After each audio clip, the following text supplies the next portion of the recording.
Hola a todos, muchas gracias por la invitación del Colegio Oficial de Psicología de Cantabria a la ciudad de Santander y, sobre todo, estar en un espacio tan maravilloso como es el Palacio de la Magdalena. Bueno, yo me voy a presentar, soy Noelia Rebón, soy abogada especialista en acoso escolar. Debo decir que la intervención del abogado debe ser siempre el último recurso, pero hay veces que sí que es necesario. Lo más importante siempre es la prevención, que se pueda evitar que sucedan situaciones de acoso escolar y, en el caso de que haya fallado la prevención, sí que detectarlo a la mayor brevedad posible para poner freno cuanto antes. Hay veces que, lamentablemente, pues, se producen conductas muy graves, algunas están tipificadas, lógicamente, en el Código Penal, y yo lo que voy a tratar de hacer en ese pequeño espacio de tiempo es explicaros las posibles vías que tenemos para actuar contra el acoso escolar. A ver, en primer lugar, hay que diferenciar la responsabilidad penal. La responsabilidad penal siempre es personal, es el autor el que comete un delito. No existe un tipo, digamos, específico de delito de acoso escolar. Nuestro Código Penal no lo refleja, pero sí que hay otros tipos de delitos que se pueden subsumir en estas conductas. El más habitual es el delito contra la integridad moral, que es el artículo 173 del Código Penal, que está dentro de lo que es el capítulo de torturas y trato degradante a un ser humano. También con la nueva reforma del Código Penal se estableció el artículo 172.ter, que es el delito de acoso ilegítimo o stalking. Este delito sirve para castigar o sancionar a aquellos que están persiguiendo, hostigando a una persona de manera continua y, sobre todo, también con uso de las nuevas tecnologías. Pues bien, la responsabilidad penal pueden incurrir, lógicamente, los alumnos, siempre que tengan a partir de 14 años y menores de 18 años. Esto es lo que llamamos el maltrato entre iguales, porque son entre menores de edad. No porque sean iguales, porque precisamente lo que prima es una relación asimétrica, un desequilibrio de poder muy, muy grande, ¿no? O sea, hay que diferenciar lo que es un acoso escolar, una situación que pueda ser constitutiva de acoso escolar, a un conflicto puntual o esporádico entre alumnos, que es inevitable porque al final somos seres sociales y, bueno, básicamente pues el conflicto forma parte de la vida. Ahora bien, para que sea una situación de acoso escolar, como os decía, tiene que haber una relación asimétrica, uno ejerce el poder sobre el otro que está sometido, le provoca sentimientos de terror, de angustia, de ansiedad, le provoca también la expectativa que va a volver a ser víctima de ese ataque por parte de uno o varios acosadores y, además, está la nota de reiteración y en el tiempo, tiene que ser prolongado.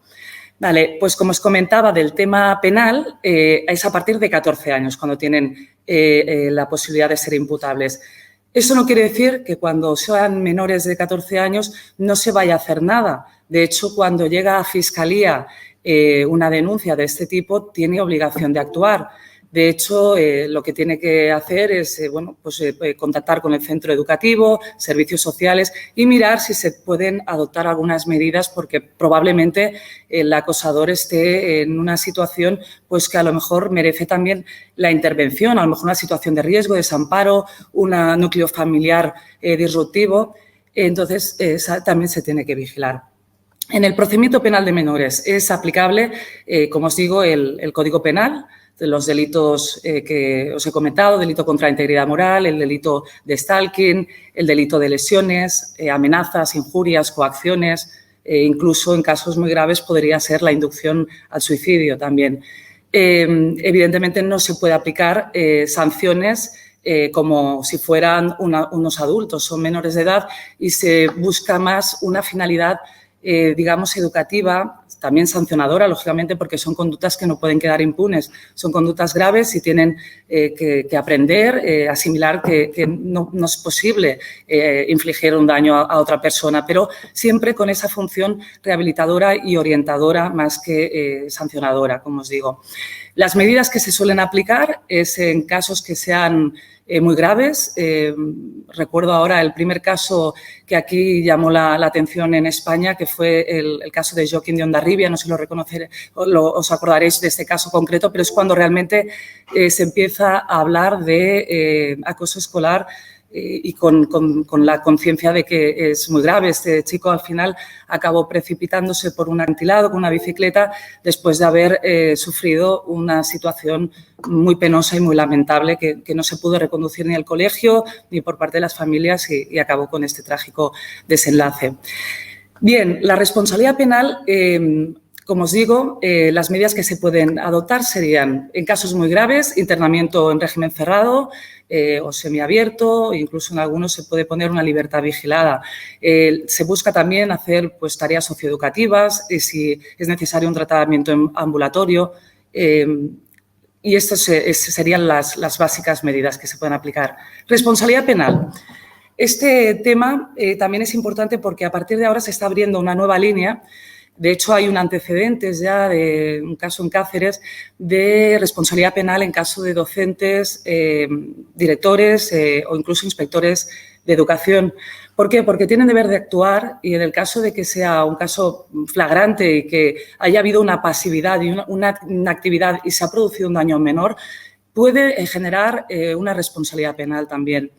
De hecho, creo que no hay ninguna condena todavía, pero sí que ya empiezan a haber antecedentes y han pasado, digamos, el siguiente paso, que es la instrucción, pasar a la apertura de juicio oral.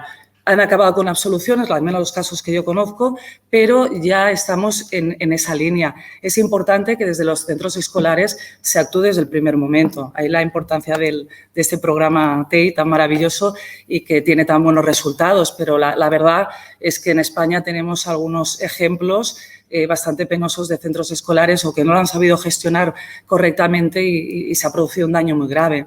Pues bien, esa responsabilidad puede dar lugar a un delito penal. Sería una comisión por omisión. Normalmente los tipos penales que se pueden aplicar sería también el delito contra la integridad moral, comisión por omisión, o el delito de perseguir ciertos delitos o de deber de socorro. Además de la responsabilidad penal, existe también la responsabilidad civil. La responsabilidad civil de los centros escolares, que entonces se deben diferenciar si son centros privados, concertados o centros de titularidad pública. Los centros privados y concertados tienen personalidad jurídica propia y pueden ser demandados directamente ante los juzgados ordinarios, los juzgados de primera instancia, los tribunales civiles, para entendernos. Y la responsabilidad que se le puede exigir es la responsabilidad de culpa in vigilando, por no haber actuado con la diligencia de un buen padre de familia y no haber empleado todos los medios y recursos que estén a su disposición. Normalmente, en muchas administraciones educativas, es una competencia que está transferida a las comunidades autónomas, hay la obligación, ¿no?, de aplicar unos protocolos. No voy a entrar en el debate si son útiles o no los protocolos, porque creo que esto es un tema que ha generado muchísima discrepancia, ¿no? Sobre todo los padres de alumnos afectados o de asociaciones especialistas en acoso escolar critican, y desde hace mucho tiempo, y yo tengo que decir que también estoy conforme, que no es demasiado imparcial que el protocolo se aplique por el propio centro escolar, ¿no? Y al final, muchas veces una herramienta que si se utilizara bien sería útil, pero si es para negar que ha habido una situación de acoso escolar y se convierte al final en una prueba para negar que ha sucedido esa situación de acoso escolar, pues poca utilidad puede tener, ¿no? En realidad, los protocolos se tienen que iniciar cuando hay un indicio o un riesgo de acoso escolar. Bastaría con la queja de las familias afectadas, de un alumno, la denuncia de cualquier alumno que lo haya presenciado o de algún miembro de la comunidad educativa. Es importante también los centros escolares que apliquen sus normas de organización y funcionamiento del centro, sus reglamentos de régimen interno, es decir, que también pueden adoptar unas medidas correctoras. Es decir, al final, cuando un centro escolar es condenado porque es responsable civil de los daños que causen los menores de edad cuando estén bajo su supervisión, eso puede ser en el horario escolar, horario extraescolar también, incluso cuando están en itinere, están yendo a alguna actividad. Todo esto es responsabilidad del centro escolar. Es el artículo 1903.5 del Código Civil. Pues bien, al final, lo que vienen a solicitar los juzgados cuando están valorando si un centro ha incurrido en responsabilidad o no es: empleó la buena diligencia de un buen padre de familia, hizo todo lo que estaba a su alcance para frenar esa situación de acoso que estaba afectando a un menor. En caso de que la respuesta sea no, pues tendrá derecho la familia a recibir una indemnización por los daños y perjuicios ocasionados al menor de edad. Bien, cuando el centro es de titularidad administrativa, es decir, no tiene personalidad jurídica propia, quien es responsable es la Administración. La Administración, para ser demandada, tiene que agotarse la vía administrativa previa. Es de aplicación otra ley, la Ley 40/2015, y se basa básicamente en poner una reclamación de responsabilidad patrimonial porque se ha producido un daño que es antijurídico, es decir, que el ciudadano no tenía la obligación de soportar. Y es un daño que se puede evaluar económicamente y se puede exigir esa responsabilidad. El paso más importante es poner una reclamación patrimonial previa en vía administrativa. La mayoría de veces, voy a mojarme un poco y voy a hacer lo que pienso, no conozco ningún caso que se haya ganado en vía administrativa. Es decir, tú pones esa reclamación patrimonial simplemente porque te abre paso a la vía judicial, porque si no, no podrías poner luego demanda ante el juzgado contencioso administrativo. La competencia, además, puede ser del juzgado contencioso administrativo cuando se ha desestimado la reclamación patrimonial, que puede ser o bien por una resolución expresa, desestimando esa petición, o bien por silencio administrativo que tiene efectos desestimatorios. Dependiendo de la cantidad, podrá ser en un juzgado de contencioso administrativo o en la sala de lo contencioso administrativo del Tribunal Superior de Justicia de la comunidad de que se trate por, como os digo, cuantía. A partir de 30.000 euros siempre conoce el Tribunal Superior de Justicia de la comunidad autónoma. Pues, como os digo, la vía administrativa al final acaba siendo un paso previo obligatorio, preceptivo, para acudir a los tribunales, pero realmente no conozco ningún caso que la propia Administración pues lo haya reconocido. De hecho, si alguien lo conoce y luego, oye, me quiere escribir, estaría encantada porque me interesaría mucho.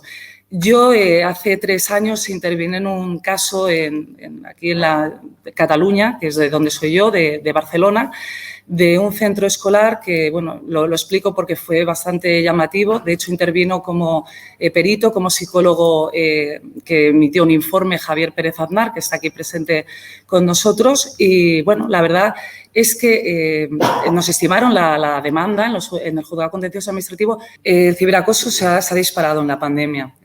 Si bien muchos niños estaban contentos y aliviados de no tener que volver a la escuela, porque algunos, como sabéis, es un calvario y un infierno acudir a la escuela. Hay estudios y encuestas que se han realizado en esa materia, pero lo que sí que es cierto es que el ciberacoso, como es el uso de las tecnologías, que puede ser mediante WhatsApp, mediante mail, mediante redes sociales, eso no ha cesado. En todo caso, incluso se habrán disparado esas conductas. Hay que prestar especial atención. Aquí es muy importante el papel que tienen las familias. Si bien en el tema de acoso escolar la mayoría se produce en las aulas y no estaríamos hablando de otro tipo de conductas delictivas, pero no sería acoso escolar. El acoso escolar se desarrolla en las aulas o en el horario extraescolar. Cuando es ciberacoso son las 24 horas del día y 365 días al año. Y además hay que ser muy conscientes de los peligros que puede entrañar, porque aunque sea solamente una imagen que se envía a una persona, esa persona que es destinataria de una imagen se lo puede enviar a 1000 personas más y esas 1000 personas a 1000 personas más. Entonces, el efecto con un solo clic realmente es devastador. Es mucho más nocivo, se ha demostrado, porque al final, pues mira, se pueden difundir rumores, se pueden indicar pues imágenes manipuladas, se pueden crear perfiles falsos, usurpaciones de identidad, y es un problema realmente grave que tenemos que trabajar todos unidos. Y aquí, como os digo, es muy importante el papel que tienen las familias, los padres, también controlar los contenidos a los que acceden cuando esos niños puedan estar solos, controles parentales, inculcar principios y valores sólidos. Y ya para finalizar, porque ya con el problema técnico y tienen que hablar más compañeros, quiero hacer mención al anteproyecto de ley de protección integral de infancia a la adolescencia frente a la violencia, que fue aprobado el pasado 15 de abril. Realmente importante esta ley, que seguramente ya se aprobará definitivamente en junio de este año, porque bueno, viene a reforzar toda esa protección que es necesaria para un menor de edad. Tenemos que tener muy en cuenta que los menores de edad son seres que son dignos de especial protección. ¿Por qué? Pues porque están en pleno desarrollo, educación, moral, y son vulnerables ante muchísimas situaciones, ¿no? Entonces, esto es una exigencia que ya venían solicitando desde Europa, que España se tenía que poner un poco las pilas en todo este tipo de materia. Y bueno, una de las cosas más importantes que va a hacer esta ley es el tema de modificar la prescripción de los delitos. A pesar de que no tiene, digamos, una relación concreta con el tema de acoso escolar, creo que eso es importante porque aquí hay mucha gente que lleva temas de menores, y que tenéis que saber que a partir de los 35 años es cuando empezarán a prescribir algunos delitos que se hayan cometido contra menores de edad. Y respecto al tema de acoso escolar, se creará y será de obligado cumplimiento en todos los centros escolares de España una figura que será el coordinador de bienestar, que velará por que no sucedan situaciones de acoso escolar. Específicamente esta será su materia. Queda pendiente saber cuál será el tipo de formación o de preparación académica que deben tener esta figura, y creo que ha quedado relegado a lo que decida la Administración educativa de cada comunidad autónoma. Pero bueno, ahí quizás la importancia que el programa TEI pues pueda seguir trabajando y poder aportar cosas tan buenas como ha venido haciendo hasta el momento. Muchas gracias y encantada de estar con vosotros.